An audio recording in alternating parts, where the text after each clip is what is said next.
मुंशी प्रेमचंद्र द्वारा रचित उपन्यास सेवा सदन भाग 23। सदन प्रातःकाल घर गया तो अपनी चाची के हाथ में कंगन देखे लज्जा से उसकी आंखें जमीन में गड़ गई। नाश्ता करके जल्दी से बाहर निकल आया और सोचने लगा, यह कंगन इन्हें कैसे मिल गया? क्या यह संभव है कि सुमन ने उसे यहाँ भेज दिया हो? क्या वह जानती है कि कंगन किसका है? मैंने तो उसे अपना पता भी नहीं बताया। यह हो सकता है कि यह उसी नमूने का दूसरा कंगन हो, लेकिन इतनी जल्दी वह तैयार नहीं हो सकता। सुमन ने अवश्य ही मेरा पता लगा लिया है और चाची के पास यह कंगन भेज दिया है। सदन ने बहुत विचार किया, किंतु हर प्रकार से वह इसी परिणाम पर पहुंचता था। उसने फिर सोचा, अच्छा मान लिया कि उसे मेरा पता मालूम हो गया, तो क्या यह उचित था कि वह मेरी दी हुई चीज को यहाँ भेज देती?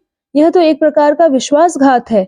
अगर सुमन ने मेरा पता लगा लिया है, तब तो वह मुझे मन में धूर्त, पाखंडी, जालिया समझती होगी। कंगन को चाची के पास भेजकर उसने यह भी साबित कर दिया कि वह मुझे चोर भी समझती है। आज संध्या समय सदन को सुमन के पास जाने का साहस न हुआ। चोर दगाबाज बनकर उसके पास कैसे जाए? उसका चित्त खिन्न था। घर पर बैठना बुरा मालूम होता था। उसने यह सब सहा पर सुमन के पास न जा सका। इस भांति एक सप्ताह बीत गया। सुमन से मिलने की उत्कंठा नित्य प्रबल होती जाती थी और शंकाएं इस उत्कंठा के नीचे दबती जाती थी। संध्या समय उसकी दशा उन्मत्तों की सी हो जाती, जैसे बीमारी के बाद मनुष्य का चित्त उदास रहता है, किसी से बातें करने को जी नहीं चाहता, उठना बैठना पहाड़ हो जाता है, जहां बैठता है वहीं का हो जाता है। वही दशा इस समय सदन की थी। अंत को वह अधीर हो गया। 8वें दिन उसने घोड़ा कसाया और सुमन से मिलने चला। उसने निश्चय कर लिया था कि आज चलकर उससे अपना सारा कच्चा चिट्ठा बयान कर दूंगा।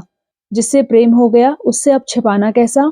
हाथ जोड़कर कहूंगा, सरकार बुरा हूं तो भला हूं तो अब आपका सेवक हूँ, चाहे जो दंड दो, सिर तुम्हारे सामने झुका हुआ है। चोरी की चाहे दगा किया, सब तुम्हारे प्रेम के निमित्त किया, अब क्षमा करो। विषय वासना, नीति ज्ञान और संकोच किसी से रोके नहीं रुकता। उसके नशे में हम बेसुध हो जाते हैं। वह व्याकुल होकर 5 ही बजे निकल पड़ा और घूमता हुआ नदी के तट पर आ पहुंचा। शीतल मंद वायु उसके तपते हुए शरीर को अत्यंत सुखद मालूम होती थी और जल की निर्मल श्याम सुवर्ण धारा में रह रहकर उछलती हुई मछलियां ऐसी मालूम होती थी मानो किसी सुंदरी के चंचल नयन महीन घूंघट से चमकते हों। सदन घोड़े से उतरकर कगार पर बैठ गया और इस मनोहर दृश्य को देखने में मग्न हो गया। अकस्मात उसने एक जटाधारी साधु को पेड़ों की आड़ से अपनी तरफ आते देखा। उसके गले में रुद्राक्ष की माला थी और नेत्र लाल थे। ज्ञान और योग की प्रतिभा की जगह उसके मुख से एक प्रकार की सरलता और दया प्रकट होती थी। उसे अपने निकट देखकर सदन ने उठकर सत्कार किया। साधु ने इस ढंग से उसका हाथ पकड़ लिया मानो उससे परिचय है और बोला, सदन, मैं कई दिन से तुमसे मिलना चाहता था। तुम्हारे हित की एक बात कहना चाहता हूँ। तुम सुमन बाई के पास जाना छोड़ दो, नहीं तो तुम्हारा सर्वनाश हो जाएगा। तुम नहीं जानते वह कौन है। प्रेम के नशे में तुम्हें उसके दूषण नहीं दिखाई देते। तुम समझते हो कि वह तुमसे प्रेम करती है, किंतु यह तुम्हारी भूल है। जिसने अपने पति को त्याग दिया वह दूसरों से क्या प्रेम निभा सकती है? तुम इस समय वहीं जा रहे हो। साधु का वचन मानो, घर लौट जाओ, इसी में तुम्हारा कल्याण है। यह कहकर वह महात्मा जिधर से आए थे उधर ही चल दिए और इससे पूर्व कि सदन उनसे कुछ जिज्ञासा करने के लिए सावधान हो सके, वह आंखों से ओझल हो गए। सदन सोचने लगा, यह महात्मा कौन है? यह मुझे कैसे जानते हैं? मेरे गुप्त रहस्यों का इन्हें कैसे ज्ञान हुआ? कुछ उस स्थान की नीरवता, कुछ अपने चित्त की स्थिति, कुछ महात्मा के आकस्मिक आगमन और उनकी अंतर्दृष्टि ने उनकी बातों को आकाशवाणी के तुल्य बना दिया। सदन के मन में किसी भावी अमंगल की आशंका उत्पन्न हो गई। उसे सुमन के पास जाने का साहस न हुआ। वह घोड़े पर बैठा और इस आश्चर्यजनक घटना की विवेचना करता घर की तरफ चल दिया। जब से सुभद्रा ने सदन पर अपने कंगन के विषय में संदेह किया था, तब से पद्म सिंह उससे रुष्ट हो गए थे। इसलिए सुभद्रा का यहाँ अब जीना लगता था। शर्मा जी भी इसी फिक्र में थे कि सदन को किसी तरह यहाँ से घर भेज दूं। अब सदन का चित्त भी यहाँ से उचाट हो रहा था। वह भी घर जाना चाहता था, लेकिन कोई इस विषय में मुंह न खोल सकता था। पर दूसरे ही दिन पंडित मदन सिंह के एक पत्र ने उन सबकी इच्छाएं पूरी कर दी। उसमें लिखा था, सदन के विवाह की बातचीत हो रही है, सदन को बहू के साथ तुरंत भेज दो। सुभद्रा यह सूचना पाकर बहुत प्रसन्न हुई। सोचने लगी, महीने 2 महीने चहल पहल रहेगी, गाना बजाना होगा, चैन से दिन कटेंगे। इस उल्लास को मन में छिपा न सकी। शर्मा जी उसकी निष्ठुरता देखकर और भी उदास हो गए। मन में कहा, इसे अपने आनंद के आगे मेरा कुछ भी ध्यान नहीं है। 1 या 2 महीनों में फिर मिलाप होगा, लेकिन यह कैसी खुश है। सदन ने भी चलने की तैयारी कर दी। शर्मा जी ने सोचा था कि वह अवश्य हीला हवाला करेगा, लेकिन ऐसा नहीं हुआ। इस समय 8 बजे थे। 2 बजे दिन को गाड़ी जाती थी, इसलिए शर्मा जी कचहरी ना गए। कई बार प्रेम से विवश होकर घर में गए, लेकिन सुभद्रा को उनसे बातचीत करने की फुर्सत कहाँ। वह अपने गहने कपड़े और मांग चोटी में मग्न थी। कुछ गहने खटाई में पड़े थे और कुछ मेहरी साफ कर रही थी। पान दान मांजा जा रहा था। पड़ोस की कई स्त्रियां बैठी हुई थी। सुभद्रा ने आज खुशी में खाना भी नहीं खाया। पूड़ियां बनाकर शर्मा जी और सदन के लिए बाहर ही भेज दी। यहाँ तक कि 1 बज गया। जीतन ने गाड़ी लाकर द्वार पर खड़ी कर दी। सदन ने अपने ट्रंक और बिस्तर आदि रख दिए। उस समय सुभद्रा को शर्मा जी की याद आई। मेहरी से बोली, जरा देख तो कहाँ है, बुला ला। उसने जाकर बाहर देखा, कमरे में झांका, नीचे जाकर देखा, शर्मा जी का पता न था। सुभद्रा ताड़ गई, बोली, जब तक वह ना आएंगे मैं ना जाऊंगी। शर्मा जी कहीं बाहर ना गए थे, ऊपर छत पर जाकर बैठे थे। जब 1 बज गया और सुभद्रा ना निकली, तब वह झुंझलाकर घर में गए और सुभद्रा से बोले, अभी तक तुम यही हो, 1 बज गया। सुभद्रा की आंखों में आंसू भर आए। चलते चलते शर्मा जी की यह रुखाई अखर गई। शर्मा जी अपनी निष्ठुरता पर पछताए। सुभद्रा के आंसू पोंछे, गले से लगाया और लाकर गाड़ी में बिठा दिया। स्टेशन पर पहुंचे, गाड़ी छूटने ही वाली थी। सदन दौड़कर गाड़ी में जा बैठा। सुभद्रा बैठने भी ना पाई थी कि गाड़ी छूट गई।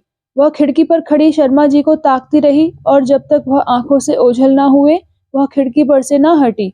संध्या समय गाड़ी ठिकाने पर पहुंची। मदन सिंह पालकी और घोड़ा लिए स्टेशन पर मौजूद थे। सदन ने दौड़कर पिता के चरण स्पर्श किए। ज्यों-ज्यों गांव निकट आता था, सदन की व्यग्रता बढ़ती जाती थी। जब गांव आधा मील रह गया और धान के खेत की मेड़ों पर घोड़ों को दौड़ाना कठिन जान पड़ा, तो वह उतर पड़ा और वेग के साथ गांव की तरफ चला। आज उसे अपना गांव बहुत सुनसान मालूम होता था। सूर्यास्त हो गया था। किसान बैलों को हाँकते खेतों से चले आते थे। सदन किसी से कुछ ना बोला, सीधे अपने घर में चला गया और माता के चरण छुए। माता ने छाती से लगाकर आशीर्वाद दिया। भामा बोली, वे कहाँ रह गई? सदन बोला, आती हैं, मैं सीधे खेतों में से चला आया। भामा ने पूछा, चाचा चाची से जी भर गया ना? सदन ने पूछा, क्यों? भामा बोली, वह तो चेहरा ही कही देता है। सदन बोला, वाह, मैं तो मोटा हो गया हूँ। भामा बोली, झूठे, चाची ने दानों को तरसा दिया होगा। सदन बोला, चाची ऐसी नहीं है, यहाँ से मुझे बहुत आराम था, वहां दूध अच्छा मिलता था। भामा बोली, तो रुपए क्यों मांगते थे? सदन बोला, तुम्हारे प्रेम की था ले रहा था। इतने दिनों में तुमसे 25 रुपए ही लिए ना। चाचा से 700 ले चुका, 400 का तो एक घोड़ा ही लिया। रेशमी कपड़े बनवाए, शहर में रईस बना घूमता था। सवेरे चाची ताजा हलवा बना देती थी, उस पर सेर भर दूध, तीसरे पहर मेवे और मिठाइयाँ। मैंने वहां जो चैन किया वह कभी ना भूलूंगा। मैंने भी सोचा कि अपनी कमाई में तो चैन कर चुका, इस अवसर पर क्यों चूकूं, सभी शौक पूरे कर लिए। भामा को ऐसा अनुमान हुआ कि सदन की बातों में कुछ निरालापन आ गया है, उनमें कुछ शहरीपन आ गया है। सदन ने अपने नागरिक जीवन का उत्साह से वर्णन किया, जो युवा काल का गुण है। सरल भामा का हृदय सुभद्रा की ओर से निर्मल हो गया। दूसरे दिन प्रातःकाल गांव के मान्य पुरुष निमंत्रित हुए और उनके सामने सदन का फलदान चढ़ गया। सदन की प्रेम लालसा इस समय ऐसी प्रबल हो रही थी कि विवाह की कड़ी धर्म बेड़ी को सामने रखकर भी वह चिंतित न हुआ। उसे सुमन से जो प्रेम था, उसमें तृष्णा का ही आधिक्य था। सुमन उसके हृदय में रहकर भी उसके जीवन का आधार न बन सकती थी। सदन के पास यदि कुबेर का धन होता, तो वह सुमन को अर्पण कर देता। वह अपने जीवन के संपूर्ण सुख उसको भेंट कर सकता था, किंतु अपने दुख से, विपत्ति से, कठिनाइयों से, नैराश्य से वह उसे दूर रखता था। उसके साथ वह सुख का आनंद उठा सकता था, लेकिन दुख का आनंद नहीं उठा सकता था। सुमन पर उसे वह विश्वास कहाँ था जो प्रेम का प्राण है। अब वह कपट प्रेम के मायाजाल से मुक्त हो जाएगा। अब उसे वह रूप धरने की आवश्यकता नहीं। अब वह प्रेम को यथार्थ रूप में देखेगा और यथार्थ रूप में दिखाएगा। यहाँ उसे वह अमूल्य वस्तु मिलेगी जो सुमन के यहाँ किसी प्रकार नहीं मिल सकती थी। इन विचारों ने सदन को इस नए प्रेम के लिए लालायित कर दिया। अब उसे केवल यही संशय था कि कहीं वधु रूपवती ना हुई तो। रूप लावण्य प्राकृतिक गुण है जिसमें कोई परिवर्तन नहीं हो सकता। स्वभाव एक उपार्जित गुण है, उसमें शिक्षा और सत्संग से सुधार हो सकता है। सदन ने इस विषय में ससुराल के नाई से पूछताछ करने की ठानी। उसे खूब भंग पिलाई, खूब मिठाइयां खिलाई, अपनी एक धोती उसको भेंट की। नाई ने नशे में आकर वधु की ऐसी लंबी प्रशंसा की, उसके नख शिख का ऐसा चित्र खींचा कि सदन को इस विषय में कोई संदेह ना रहा। यह नख शिख सुमन से बहुत कुछ मिलता था, अतएव सदन नवेली दुल्हन का स्वागत करने के लिए और भी उत्सुक हो गया।